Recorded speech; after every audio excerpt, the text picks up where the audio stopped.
সঙ্গে যুক্ত হচ্ছেন। আপনাদের সবাই প্রতিদিনের বিশেষ আয়োজন প্রবাসী লাইভে। এই লাইভে আমরা বিশ্বজুড়ে ছড়িয়ে থাকা কোটি প্রবাসীর শীর্ষ যে খবরগুলো, প্রবাসীদের সুখ দুঃখ, আনন্দ বেদনা, তাদের সংগ্রাম, সাফল্য, অধিকার সবকিছু নিয়ে কথা বলবো। তবে প্রধান প্রধান খবরগুলো আমরা আসলে জানার চেষ্টা করব, এবং যে খবরগুলো আসলে প্রবাসীদের খুব দরকার, জানা খুব উচিত, সেই খবরগুলো আমরা আপনাদের সামনে তুলে ধরার চেষ্টা করব। দর্শক, গতকাল আমরা লাইভটা শুরু করেছিলাম, গতকাল প্রথম দিন ছিল, কিন্তু মাত্র 6 মিনিট লাইভটা চলার পরপরই ইলেকট্রিসিটি চলে যায়, যে কারণে আসলে লাইভটা বন্ধ হয়ে যায়। আসলে যান্ত্রিক গোলযোগের জন্য আমরা লাইভটি শেষ করতে পারিনি। প্রবাসীদের নিয়ে এরকম কাজ করার সময় এরকম নানা ধরনের সমস্যা আসবে, যান্ত্রিক গোলযোগ আসবে, নানা ধরনের প্রবলেম আসবে, কিন্তু সব ধরনের সমস্যাকে ওভারকাম করে আমরা প্রবাসীদের জন্য ইনশাল্লাহ কাজ করে যাব। এই জন্য আমরা আপনাদেরকে বিনীতভাবে আমরা অনুরোধ করব, ভিশন 24 এর সঙ্গে থাকুন, ভিশন 24-কে সাপোর্ট করুন। রেমিটেন্স যোদ্ধা যারা বাংলার সূর্য সন্তান, তাদের জন্য যেন ভিশন 24 কাজ করতে পারে। তাই আজকে গতকালকের অত্যন্ত গুরুত্বপূর্ণ কিছু খবরের পাশাপাশি আজকে রেমিটেন্স এবং মালয়েশিয়া প্রবাসীদের জন্য আসে একটা তাজা কয়েকটা খবরও আপনাদের জানাতে চাই। আপনারা জানেন যে বিশ্বজুড়ে ছড়িয়ে থাকা আমাদের প্রায় 2 কোটি রেমিটেন্স যোদ্ধা, প্রায় 2 কোটি, যাদের রক্ত পানি করা উপার্জনে সচল থাকে বাংলার চাকা, তারাই বাংলার তাদের সুখ দুঃখ, অধিকার, সমসাময়িক সংকট এবং অর্জনের কথা বলতে আমাদের এই নতুন পথ চলা। আসসালামু আলাইকুম। পৃথিবীর যে প্রান্ত থেকেই আমাদের সঙ্গে যুক্ত হন না কেন, সবাইকে আবার উষ্ণ অভিনন্দন, স্বাগত জানাচ্ছি। আজকের শীর্ষ খবরগুলো একটু জেনে নিই। আজকের শীর্ষ খবরগুলো হচ্ছে: যুক্তরাষ্ট্রে প্রবাসী বাংলাদেশি খুন, ইউরোপে বাংলাদেশিদের জন্য একটা বড় সুযোগ আছে, জার্মানি তাদের দক্ষ কর্মী সংকটে ভুগছে এবং এই সুযোগটা বাংলাদেশি কর্মীরা কাজে লাগাতে পারে। পাশাপাশি সৌদি আরব নিয়ে একটি খবর আছে, সৌদি ওয়ার্ক পারমিট নবায়নের সুযোগটি বৃদ্ধি করা হয়েছে। এটা একটা বড় খবর সৌদি প্রবাসীদের জন্য। সংযুক্ত আরব আমিরাতের একটি খবর আছে যে সংযুক্ত আরব আমিরাতে বেতন নিয়ে একটা কড়াকড়ি করা হয়েছে, অর্থাৎ মালিক পক্ষ চাইলেই আর কর্মীদেরকে বেতন কম দিবে বা দেরিতে দিবে বা দিবে না, এটা করার সুযোগ আর নেই। ওমানের একটা বড় খবর হচ্ছে, বন্ধ থাকা যে ওমানি ভিসা, সেটি হয়তো খুব শীঘ্রই চালু হবে বাংলাদেশিদের জন্য। এটা একটা বিরাট খবর ওমানের। কুয়েত, কাতার এবং বাহরাইনের যে প্রবাসীরা আছেন তাদের জন্য একটা নিরাপত্তা সতর্কতা আছে, তাদেরকে দূতাবাসের পক্ষ থেকে সতর্ক থাকতে বলা হয়েছে। আমরা ডিটেল আসছি কিছুক্ষণের মধ্যেই। ইরান থেকে বাংলাদেশিদের নিরাপদে প্রত্যাবর্তন করানো হয়েছে। প্রবাসীদের জন্য বিশেষ কার্ড এবং প্রবাসী সিটির পরিকল্পনা করছে সরকার। তারপর পাসপোর্ট এবং অন্যান্য হয়রানির রোধে আন্তঃমন্ত্রণালয়, একটা উচ্চ পর্যায়ে আন্তঃমন্ত্রণালয় কমিটি গঠন করার কথা বলেছেন প্রবাসী কল্যাণমন্ত্রী সংসদে। এই বিষয়গুলো কিন্তু আসছে। এবং সবশেষে যে আরেকটা ভালো খবর, রেমিটেন্সে প্রণোদনার একটা নতুন ঘোষণা এসেছে, সেটি হচ্ছে বাংলাদেশ ব্যাংক আজকে একটা নতুন প্রজ্ঞাপন জারি করেছে। এই প্রজ্ঞাপনের বলা হয়েছে যে বৈধ পথে রেমিটেন্স পাঠানোকে আরো উৎসাহিত করতে প্রবাসীদের জন্য 2.5% ক্যাশ ইনসেন্টিভ বা প্রণোদনা তো থাকছেই, পাশাপাশি কিছু বিশেষ ব্যাংকিং চ্যানেলে রেমিটেন্স পাঠালে অতিরিক্ত আরো 1 থেকে 2% পর্যন্ত স্পেশাল বোনাস দেওয়া হবে। এটা একটা নিঃসন্দেহে বড় খবর, এবং এটার কারণে হয়তো বৈধ পথে রেমিটেন্স বাংলাদেশে আরো অনেক বেশি আসবে। মালয়েশিয়া প্রবাসীদের জন্য ইমিগ্রেশন রেড এবং দূতাবাসের হুঁশিয়ারি, এই খবরটা আমার ধারণা মালয়েশিয়া প্রবাসীদের জানা উচিত। তারা হয়তো জানেন, মালয়েশিয়ার কুয়ালালামপুর সহ বিভিন্ন প্রদেশে অবৈধ প্রবাসীদের বিরুদ্ধে চিরুনি অভিযান আসলে এটা অনেকদিন ধরেই চলছিল, এখন এটা জোরদার করা হয়েছে। এবং কুয়ালালামপুরে বাংলাদেশ হাইকমিশন থেকে প্রবাসীদের সতর্ক করে বলা হয়েছে, যাদের ভিসার মেয়াদ শেষ বা যারা নতুন ই কার্ডের প্রক্রিয়া আছেন, তারা যেন তাদের বৈধ কাগজপত্র সবসময় সাথে রাখেন, রাস্তাঘাটে অপ্রয়োজনীয় আড্ডা, হই হুল্লোড় থেকে যেন বিরত থাকেন। এটা দূতাবাসের পক্ষ থেকে বলা হয়েছে। এর বাইরে প্রবাসীদের হয়রানি দূর করতে সরকারি পদক্ষেপ এবং প্রবাসীদের প্রত্যাশার বিষয়টি আছে, কিছুক্ষণ আগে বলছিলাম যে এই বিষয়টি নিয়ে আমরা কথা বলবো। মধ্যপ্রাচ্যের নিরাপত্তা এবং সৌদি আকামার বিষয়টা আমরা বিশ্লেষণ করব। তারপর আমরা ইউরোপের খবরে যাব, যুক্তরাষ্ট্রের খবরে যাব। দর্শক, আমরা একটু শুরু করি বিশ্লেষণটায়। আমরা যাই যে আসলে আমরা যদি খবরের গভীরে ঢুকি, আমরা যদি গভীরে একদম শুরু করি সৌদি আরব থেকে। ওয়ার্ক পারমিট নবায়নের সুযোগ বৃদ্ধি, যাদের ওয়ার্ক পারমিট বা রুকসা আমাল মেয়াদোত্তীর্ণ হয়ে গেছে, মানে 12 মাসের বেশি সময় ধরে যারা করেন নাই, অথবা যারা কফিল পরিবর্তন করেছেন কিন্তু আকামা কিন্তু এখনো পারমিট পাননি, তাদের জন্য বিশেষ একটা সুখবর হচ্ছে সৌদি আরব এই পারমিটের নবায়নের সময়সীমা 2026 সালের শেষ পর্যন্ত বৃদ্ধি করেছে এবং এর মধ্যেই আসলে এটি নবায়ন করে নিতে হবে। এটা বলা হচ্ছে সৌদি আরবের পক্ষ থেকে এটা শেষ সুযোগ বৈধ হওয়ার, আকামা নবায়ন করার। যদি না করা হয় তাহলে তাদেরকে হয়তো জেলে যেতে হবে, তারপর নিজ দেশে ফেরত পাঠানো হবে এবং তারপর তাকে কালো তালিকাভুক্ত করা হবে যেন আর কখনোই সে সৌদি আরবে প্রবেশ করতে না পারে। সংযুক্ত আরব আমিরাতে একটা নিরাপত্তা নির্দেশনা আছে, যেমন মধ্যপ্রাচ্যের পরিস্থিতির কারণে আবুধাবির বাংলাদেশ দূতাবাস এবং দুবাই কনসুলেট প্রবাসীদের জন্য বিশেষ সতর্কতা জারি করেছে এবং প্রবাসীদের বলা হচ্ছে যে অপ্রয়োজনীয় ঘোরাঘুরি না করতে, বাসার বাইরে বেশিক্ষণ না থাকতে, কারণ কখন আসলে কোন দিক থেকে আক্রমণ এসে পড়ে, ড্রোন ক্ষেপণাস্ত্র কোনটা দিয়ে কি হয়, এই বিষয়গুলোতে সতর্ক থাকার জন্য বলা হয়েছে। আর কিছুক্ষণ আগেই বলছিলাম ওমানের কথা, ওমান প্রবাসী এবং যারা ওমান যেতে ইচ্ছুক তাদের জন্য বড় সুখবর হচ্ছে ওমান সরকারের পক্ষ থেকে আশ্বাস দেওয়া হয়েছে যে খুব দ্রুতই, মানে আগামী 2 মাসের মধ্যে ওমানের ভিসাটা চালু হয়ে যাবে বাংলাদেশিদের জন্য। এবং ওমানের শ্রম মন্ত্রণালয় জানিয়েছে অবৈধভাবে থাকা প্রবাসীদের বৈধ করার বিষয়টিও তারা খুব গুরুত্বের সঙ্গে ভেবে দেখবে। এর বাইরে কাতার, কুয়েত এবং বাহরাইন ওই যে সংযুক্ত আরব আমিরাতের মতোই তারা সতর্কবার্তা জারি করেছে, যেহেতু এখন একটা যুদ্ধ চলছে, যুদ্ধাবস্থা, কখন কোন দিক থেকে কি হামলা হয়, তাদেরকে ঘরের বাইরে না যাওয়ার জন্য বলা হয়েছে, কাগজপত্র সঙ্গে রাখার জন্য বলা হয়েছে এবং অপ্রয়োজনীয় আড্ডা এগুলো বন্ধ না করার জন্য বলা হয়েছে। এবং আরেকটা সতর্কতা দেওয়া হয়েছে যে সোশ্যাল মিডিয়া ব্যবহার করার ক্ষেত্রে সতর্ক থাকার জন্য, কারণ আমরা বাংলাদেশিরা খুব স্বাভাবিকভাবেই ইরানের পক্ষে কথা বলি। ইরানের উপর যে অন্যায় জুলুম নির্যাতন করা হচ্ছে, ইরান যে প্রবল শক্তি যে প্রতিরোধ গড়ে তুলেছে, আমরা এর পক্ষে কথা বলি। এখন মধ্যপ্রাচ্যের দেশগুলোতে সৌদি আরব, ওমান, কাতার, বাহরাইন আসলে একটু রাজতান্ত্রিক দেশ, এইসব দেশে ইরানের পক্ষে কথা বলাটা বিপজ্জনক। হ্যাঁ, কারণ এটা কে না জানে যে এরা আসলে প্রকাশ্যে ইরানের বিপক্ষে কাজ করে, ইসরায়েলের পক্ষে কাজ করে, যুক্তরাষ্ট্রের পক্ষে কাজ করে। যদিও তারা মুসলিম দেশ, সৌদি আরব মুসলিম দেশ, আমাদের পবিত্র, আমাদের সবচেয়ে বড় তীর্থভূমি, তীর্থ জায়গা, পবিত্র মক্কা শরীফ, মদিনা শরীফ সৌদি আরব অবস্থিত, এখানেই আসলে ইসলামের জন্মস্থান বলা যায়, ইসলামের জন্মস্থান। অথচ এই ইসলামের জন্মস্থান অর্থাৎ এই দেশটাই এখন আপনার ইহুদিদের পক্ষে কথা বলে, ইরানের উপর হামলা করার জন্য প্ররোচনা চালায়, যুক্তরাষ্ট্রকে তাদের ভূমি ব্যবহার করে হামলা চালানোর জন্য অনুমতি দেয়। তো স্বাভাবিকভাবেই প্রবাসীদের তো বিষয়টি খারাপ লাগে, প্রবাসীরা এত কিছু না ভেবে হয়তো সোশ্যাল মিডিয়ায় বিষয়টি নিয়ে লেখালেখি করেন, কথা বলেন, কিন্তু এটা ওই দেশের থেকে করাটা যাবে না। ঘৃণা করুন মন থেকে, কিন্তু ফেসবুকে লিখবেন না। ফেসবুকে লিখলে আপনাকে জেলে যেতে হবে, আপনাকে হয়রানির শিকার হতে হবে, এক পর্যায়ে আপনাকে দেশে পাঠিয়ে দিবে। সুতরাং মন থেকে ঘৃণা প্রকাশ করুন, মজলুমদের জন্য দোয়া করুন, আল্লাহ যেন দোয়া কবুল করে, কিন্তু ফেসবুকে কোনো কিছু লেখার দরকার নেই। এরবারে প্রবাসীদের জন্য বিশেষ প্রবাসী কার্ড এবং প্রবাসী সিটের একটা পরিকল্পনা সরকার করেছে। সরকার প্রবাসীদের ব্যাংকিং লেনদেন সহজ করতে একটি বিশেষ প্রবাসী কার্ড চালু করার পরিকল্পনা করেছে। এছাড়াও পূর্বাঞ্চলে একটি ডেডিকেটেড প্রবাসী সিটি এবং গুলশানের প্রবাসীদের চিকিৎসার জন্য একটি আন্তর্জাতিক মানের হাসপাতাল গড়ে তোলার পরিকল্পনা করছে। এটা অসাধারণ কাজ হবে। প্রবাসীদের জন্য আরও অনেক কিছু করা উচিত, কারণ প্রবাসীরাই তো আসলে আমাদের এই বাংলাদেশের মেরুদণ্ড, তাই না? প্রবাসীদের কষ্টার্জিত টাকাতেই তো আমাদের মেরুদণ্ডটা এখনো পাকাপোক্ত আছে। এত কিছুর পরেও আমরা সোজা হয়ে হাঁটতে পারি, চলতে পারি, তাই না? সো যাদের কল্যাণে আমরা এত কিছু করতে পারি, যাদের কল্যাণে আমরা ভালো আছি, দেশ ভালো আছে, তাদের জন্য তো আরো অনেক কিছু করা দরকার। এয়ারপোর্টে হয়রানি বন্ধ করা দরকার, প্রবাসীদের নানাভাবে হেনস্থা করা হয়, এগুলো বন্ধ করা দরকার। বিভিন্ন দেশে অ্যাম্বাসেডরদেরকে বলা উচিত প্রবাসীদেরকে যেন সম্মানের চোখে দেখা হয়, সম্মান করে যেন তারা।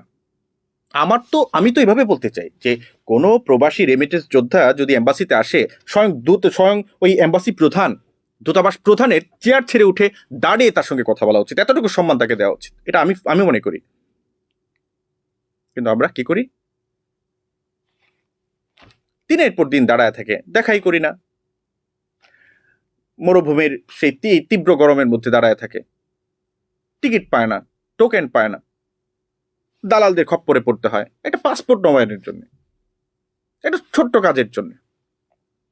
অথচ বিশ্বের ভারতের কথাই বলেন, অন্যান্য দেশের কথা বলেন, ভারতের কথাই বলি, ভারতের একটা নাগরিক, তাদের সঙ্গে এরকম করার সুযোগ আছে? বাংলাদেশিদের সঙ্গেই করতে পারে। এটা এটা এটা এটা এটা বন্ধ করা খুব কঠিন কিছু না। সরকার এখন যেভাবে সরকার প্রবাসীদের জন্য কাজ করতে চাইছে, যদি এই ধারাবাহিকতা রক্ষা করতে পারে তাহলে এটা খুব ইজিলি সমাধান হয়ে যাবে। এমন দিন আসবে প্রবাসীদের দেখলে অ্যাম্বাসেডর স্বয়ং চেয়ার থেকে দাঁড়িয়ে যাবে, এবং সেই দিনটা আনবো আমরা। সূর্য সন্তানদের সম্মান করতে হবে। যাদের টাকা আপনি ফুটানি করেন, যাদের টাকা আপনি এসির মধ্যে বসে থাকেন, তাদেরকে সম্মান করবেন না? এই দিন আসবে একদিন, এবং এই দিনটা আনার জন্যই ভিশন 24 কাজ করবে, এটা আমি স্পষ্ট বলে দিলাম। এর বাইরে দর্শক, পাসপোর্ট এবং অন্যান্য হয়রানি রোধে আন্তঃ মন্ত্রণালয় কমিটি গঠন করার কথা বলা হয়েছে, এটা আগে আমি বলেছি। রেমিটেন্সে প্রণোদনার নতুন একটি ঘোষণা এসেছে। বাংলাদেশ ব্যাংক আজকে এই প্রজ্ঞাপনটি জারি করেছে যে বৈধ পথে রেমিটেন্স পাঠানোকে আর উৎসাহিত করার জন্য ক্যাশ 2.5%, 2.5% ক্যাশ ইনসেন্টিভ তো আছেই, এর বাইরে কয়েকটি চ্যানেলে পাঠালে অতিরিক্ত আরও 1 থেকে 2% পর্যন্ত স্পেশাল বোনাস দেওয়া হবে। আর মালয়েশিয়া প্রবাসীদের জন্য ইমিগ্রেশন রেড এবং দূতাবাসের হুঁশিয়ারির কথাটা বলেছি। আমরা যদি একটু প্রবাসীদের হয়রানি দূর করতে সরকারি পদক্ষেপ এবং প্রবাসীদের প্রত্যাশা নিয়ে একটু কথা বলি। মন্ত্রী মহোদয় সংসদে বললেন যে হয়রানি রোধে উচ্চ পর্যায়ের একটা কমিটি গঠন করা হবে। দর্শক, আপনাদের কি মনে হয় এই কমিটি করে কি কিছু হয়েছে এখন পর্যন্ত? হবে?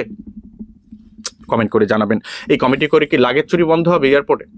এই কমিটি গঠন করে কি ট্রলির সংকট সমাধান হবে এয়ারপোর্টে?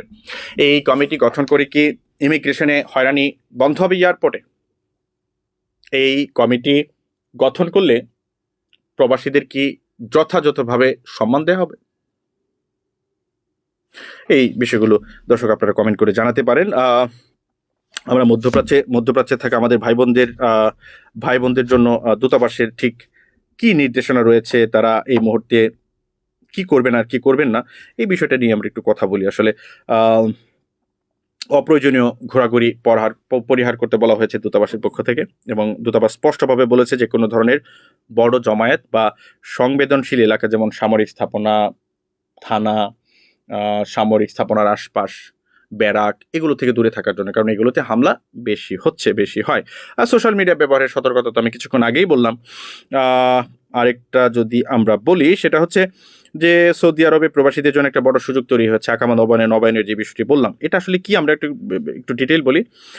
খবরটা হচ্ছে যে সৌদি মানব সম্পদ মন্ত্রণালয় একটা বিশেষ ছাড় দিয়েছে, যাদের আকামা অর্থাৎ ওয়ার্ক পারমিট বা রুকসা আমাল দীর্ঘ 12 মাসের বেশি সময় ধরে নবায়ন করা হয়নি, বা যারা কফিল পরিবর্তন করেছেন, স্পন্সর পরিবর্তন করেছেন, বা পরিবর্তন করতে গিয়ে আটকে গেছেন, তারা 2026 সালের শেষ পর্যন্ত এই সুযোগটি পাবেন, তারা এটি নবায়নের সুযোগ পাবেন। এইটা কাদের জন্য এই সুযোগ? যারা অনথিভুক্ত, যারা অবৈধ হয়ে যাওয়ার ঝুঁকিতে আছেন, তাদের আইনি বৈধতা দেওয়ার শেষ চেষ্টা করছে সৌদি আরব। এখন সৌদি সরকার তো একটা চেষ্টা করছে।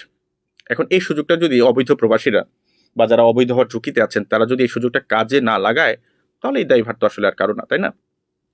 এখানে একটা কথা বলে রাখি, সৌদি আরবের সৌদি আরবের প্রধানমন্ত্রী প্রিন্স সালমান কিন্তু বাংলাদেশ সফরে আসবেন খুব শীঘ্রই। এটা নিয়ে চূড়ান্ত রকম প্রস্তুতি চলছে, শেষ মুহূর্তের কার্যক্রম চলছে, এবং আমাদের প্রধানমন্ত্রী তারেক রহমানকেও আমন্ত্রণ জানানো হয়েছে সৌদি আরবে।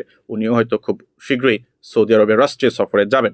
তো এই যে দ্বিপাক্ষিক একটা সম্পর্ক উন্নয়নের যে বিষয়টি, এটি কিন্তু নানাভাবে আমাদের কাজে লাগবে। সৌদি প্রবাসীরা তাদের সুযোগ সুবিধা অনেক বেশি পাবেন, বাংলাদেশে সৌদি আরবের বিনিয়োগ আসবে, নানাভাবে আমরা এই সুযোগগুলো কাজে লাগাতে পারি। কিন্তু এই জন্য কিন্তু আমাদের সচেতন থাকতে হবে। সৌদি সরকার একটা ঘোষণা দিল, আপনাকে বৈধ হওয়ার একটা সুযোগ দিল,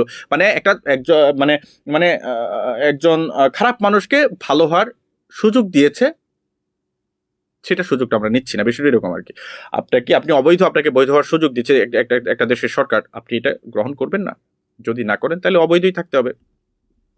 এর বাইরে আমরা যুক্তরাষ্ট্র প্রবাসী নিয়ে একটু কথা বলি। দর্শক, আপনাদেরকে একটু মার্কিন যুক্তরাষ্ট্রের দিকে নিয়ে যেতে চাই।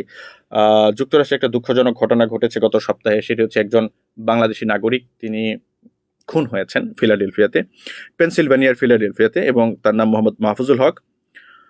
মূলত তিনি ফুড ডেলিভারির কর্মী ছিলেন, এবং তাকে নির্মমভাবে গুলি করে হত্যা করা হয়েছে। ঘটনাটা কিভাবে হয়েছে? পুলিশ বলছে যে একটা বাসা থেকে ফুড ডেলিভারির অর্ডার আসে, আমাদের এই বাংলাদেশি মাহফুজ ডেলিভারি দিতে যায়, তখন তাকে গুলি করে হত্যা করা হয়। পুলিশ বলছে এটা একটা পরিকল্পিত হত্যাকাণ্ড, কারণ ওই বাসা থেকে কোনো ধরনের ফুড ডেলিভারির অর্ডারই করা হয়নি। তার মানে হচ্ছে ফলস ফ্ল্যাগ, এরকম আর কি, মানে ভুয়া তথ্য দিয়ে ডেলিভারি করা হয়েছে, এবং তাকে আসলে ওখানে নিয়ে গিয়ে খুন করা হয়েছে। নিশ্চয়ই যুক্তরাষ্ট্রের গোয়েন্দা পুলিশ, যুক্তরাষ্ট্রের পুলিশ এর তথ্য উদ্ঘাটন করবে, কারা করেছে, কিভাবে করেছে, কেন করেছে, তাই না? নিশ্চয়ই বের হয়ে আসবে। এখানে আমরা যদি একটু ইউরোপের দিকে যাই, যে সব দুঃখের খবরের মাঝে ইউরোপ থেকে আমাদের প্রবাসীদের জন্য এবং যারা ইউরোপে যেতে চান তাদের জন্য কিছুটা আশার আলো আছে। কেমন? যেমন ইউরোপীয় ইউনিয়নের ট্যালেন্ট পার্টনারশিপ প্রকল্পের আওতায় প্রায় 700 দক্ষ নাগরিক তাদের ট্রেনিং শেষ করেছেন। কিছুদিনের মধ্যেই তারা ইউরোপে যাবেন এবং এই প্রক্রিয়ায় সম্পূর্ণ বৈধ পথে তাদের ইতালিতে যাওয়ার সুযোগ হচ্ছে এবং ধারণা করা হচ্ছে এই প্রক্রিয়াটা জার্মানি এবং ইউরোপের অন্যান্য দেশেও কাজে লাগবে।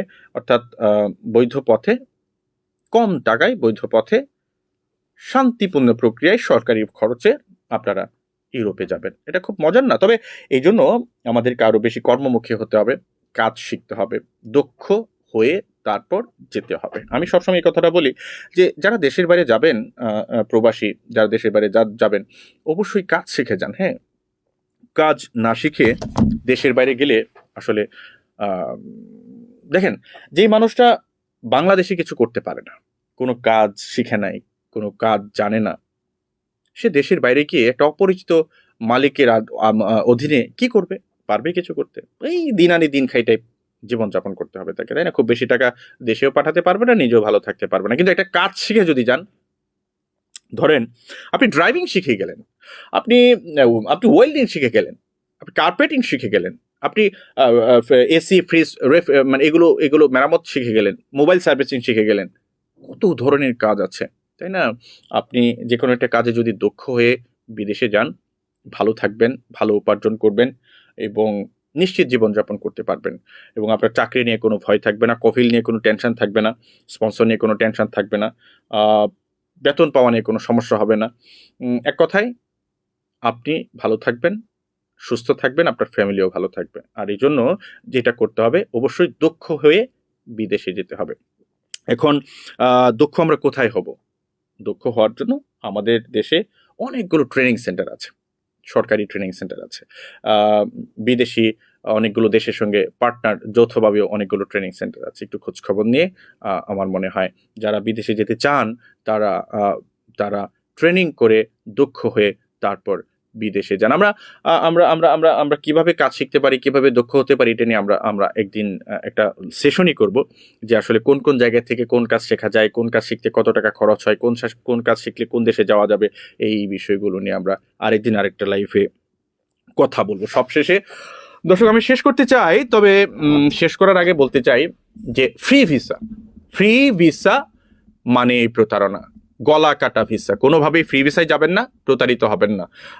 ফ্রি ভিসা, অনেকে ভাবে যে ফ্রি ভিসায় গেলে আমি যে কোনো কাজ করতে পারবো, ফ্রি থাকতে পারবো। আসলে বিষয়টা এমন না। ফ্রি ভিসা মানে হচ্ছে আপনার কোনো কাজ নেই, চাকরি ছাড়া আপনি বিদেশ যাচ্ছেন। এখন ওখানে গিয়ে আপনি একটা দেশে ভাষা জানেন না, যোগাযোগ করতে পারবেন না অন্য মানুষের সঙ্গে, আপনি ওখানে গিয়ে কিভাবে কাজ ম্যানেজ করবেন? সুতরাং ফ্রি ভিসা মানেই মরণ ফাঁদ, ফ্রি ভিসা মানে গলা কাটা ভিসা। আরেকটা ট্রেন্ড আমরা দেখছি যে ইতালিতে যাবে, ইউরোপে যাবে, ভূমধ্য সাগর দিয়ে তারা যাচ্ছে। ভূমধ্য সাগর মানে বোঝেন? একটা সাগরে আপনি একটা প্লাস্টিকের বোটে করে যাচ্ছেন। বেঁচে যাওয়াটা তো অলৌকিক বিষয়।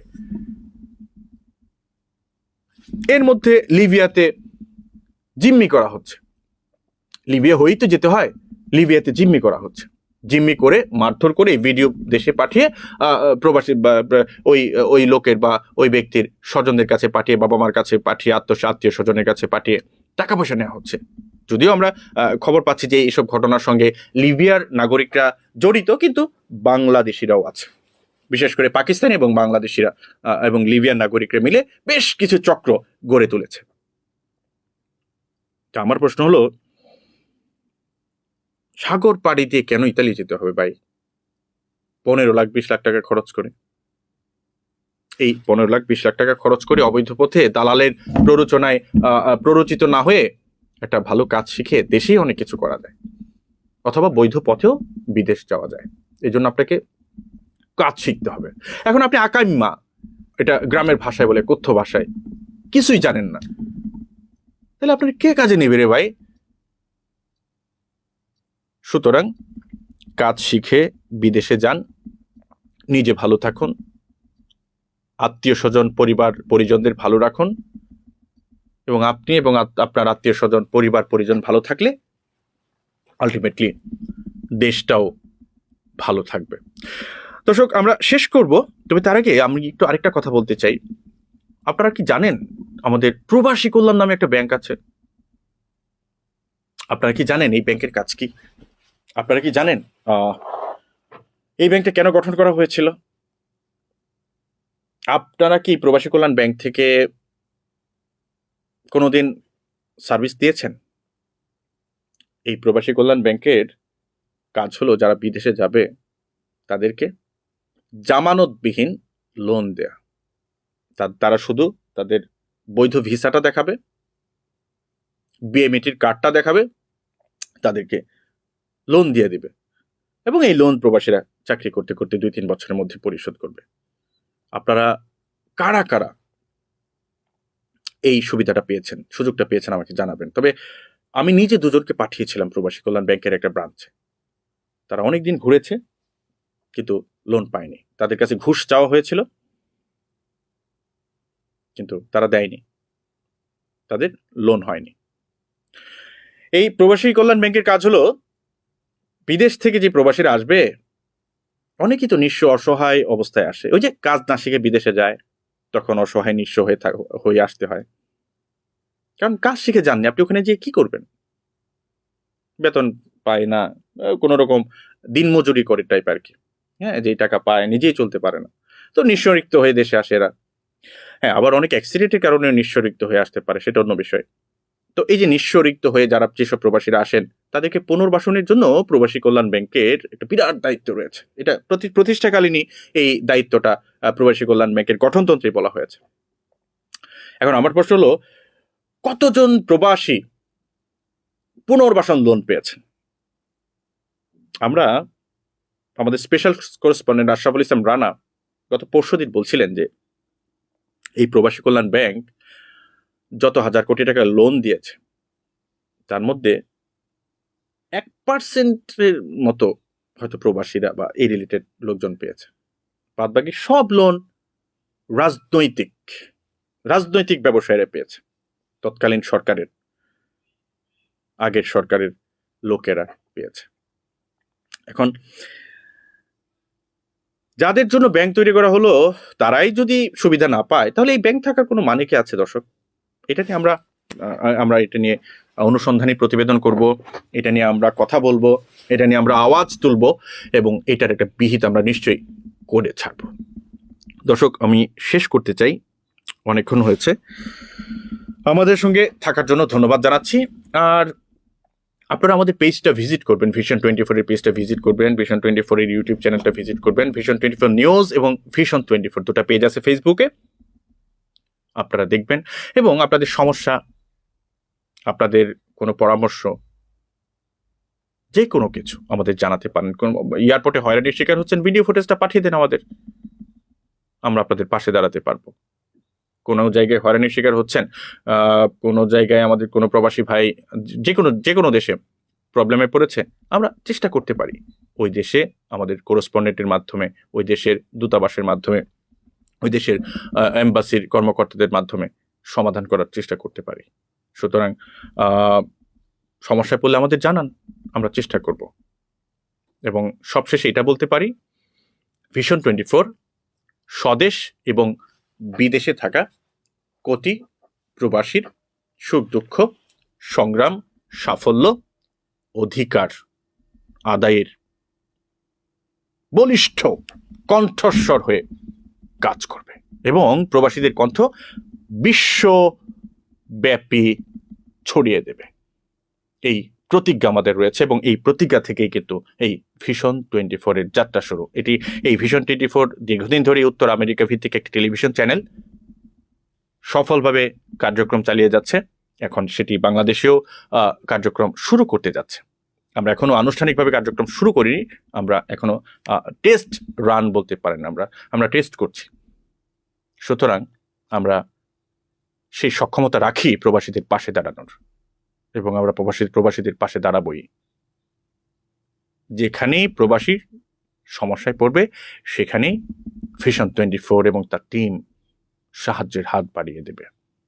প্রবাসীদের কল্যাণে যেন ভিশন 24 থাকতে পারে, আমরা থাকতে পারি, এই জন্য আমাদের জন্য দোয়া করবেন। দর্শক, শেষ করি। অনেক ধন্যবাদ সবাইকে যে যেখান থেকে দেখছেন। প্রতিদিন রাত 11টায় আমরা প্রবাসীদের যে লাইভটা আমরা বলছি প্রবাসী লাইভ নাম দিয়েছি, এই প্রবাসী লাইভটায় আপনাদেরকে যুক্ত করার চেষ্টা করব এবং ওই দিনের সবশেষ আপডেটগুলো জানানোর চেষ্টা করব। অনেক ধন্যবাদ সবাইকে আমাদের সঙ্গে থাকার জন্য। আসসালামু আলাইকুম।